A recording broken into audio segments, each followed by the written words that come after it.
Chers amis, frères et sœurs,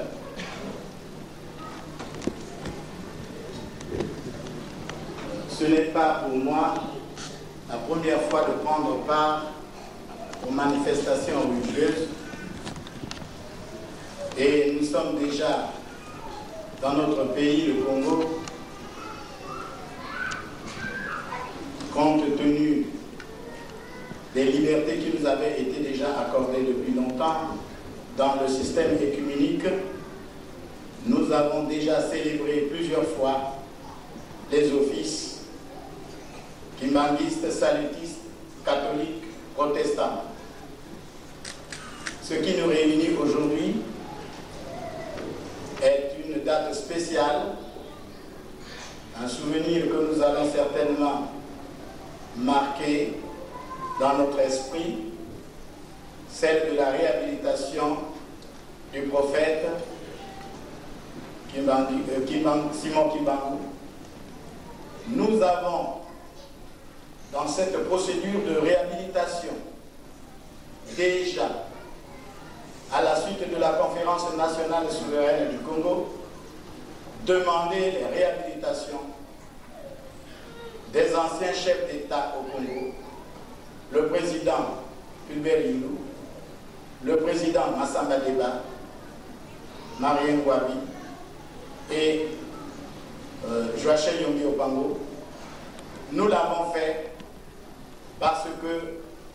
nous avons certainement reconnu en eux, ou bien en nous-mêmes, l'intolérance, et en eux, les personnes dignes,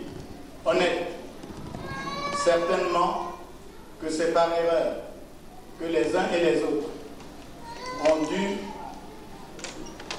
en manquant de tolérance, agir de sorte que nous en étions arrivés à ce que nous avons regretté. Mais réhabiliter, c'est quoi encore? Aujourd'hui, en ce qui concerne le prophète Simon Kimbangu, c'est reconnaître sa dignité, sa grandeur, c'est reconnaître son humilité, c'est reconnaître aussi la justice, c'est reconnaître également le bienfait, c'est reconnaître aussi pour nous que nous n'étions pas dans l'erreur, c'est reconnaître aussi que nous devons être tolérants envers les autres. Et aujourd'hui, en nous retrouvant aujourd'hui ici, dimanche 15 septembre, comme l'a dit le pasteur, l'espace manque et le temps manque, et nous connaissons depuis le Congo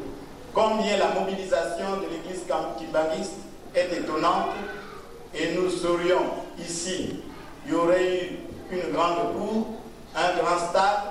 il y aurait des milliers et des centaines de milliers, ça j'en suis sûr, et la joie manifestée ici, enregistrée par tous ceux qui sont ici présents, n'est qu'une réalisation concrète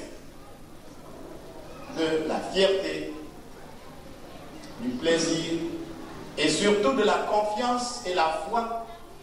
réconfortée parce que ceux qui doutaient ne douteront plus parce que même les autorités qui l'avaient condamné l'ont réhabilité. Autrement dit, pour les Congolais, qu'ils soient catholiques, protestants, salutistes, ils se joignent dans leur prière à leurs frères kimbanguistes, à leurs sœurs kimbanguistes. Aujourd'hui, cette date n'est pas seulement la date des kimbanguistes, mais la date de tous les Congolais, car c'est un Congolais, c'est un Africain de l'Afrique centrale. C'est aussi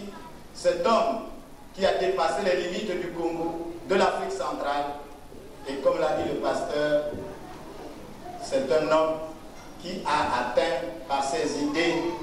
l'universalité. Et, monsieur le pasteur, je vous remercie de m'avoir accordé la parole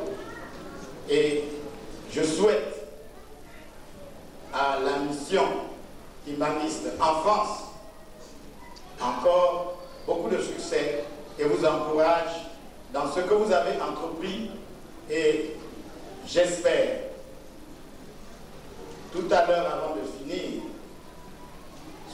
pas une note triste, et ce sera une information, comme tant d'autres vous ont été données tout à l'heure. Hier, avant-hier, soir et hier matin, nous sommes restés à l'ambassade du Congo, en France, rassemblés, et étaient parmi nous les frères et sœurs kimbanguistes qui ont, si vous voulez, entretenu la veillée du soir jusqu'au matin. C'était la veillée finale à la suite de la catastrophe ferroviaire que le Congo a connue et qui a endeuillé notre pays. Près de 105 sont déjà enterrés, d'autres sont à l'hôpital, d'autres encore n'ont pas pu être décelés sous les grosses billes qui étaient renversées dans le ravin où les deux trains ont fait collision. Autrement dit, nous aussi, à travers ce rassemblement, nos pensées, nos idées, nos prières, nos sentiments vont vers les nôtres, tous ceux qui nous ont quittés, que de l'autre côté, où ils semblent se reposer en paix, que nous essayons de joindre nos prières, nos réflexions et nos sentiments à ceux également qui sont encore hospitalisés à Lubomo. Et il y en a encore. Évidemment, ceux-là, nous ne pouvons pas dire que ce sont des blessés que nous attendons, puisqu'il y a près d'une dizaine de jours que la catastrophe a lieu et que les conditions de conservation de ces corps n'est pas des plus normales. Autrement dit, il y en a que nous ne retrouverons plus, mais pour eux tous, pour les blessés et pour ceux qui sont partis, nous allons avoir une élévation de prière, une concentration, et nous allons essayer de penser à eux dans notre prière, dans notre journée,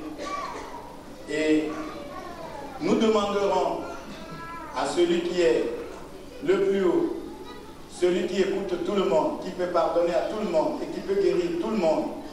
et qui doit certainement accueillir ceux-là, les innocents, que la circulation ferroviaire a pu entraîner. Donc en ce jour, c'est aussi un jour de joie, un jour de prière, que Dieu aide leur âme et qu'il repose en paix. Je vous remercie, Monseigneur, Monsieur le pasteur, de m'avoir donné la parole et d'avoir réussi à faire passer ce message. Merci.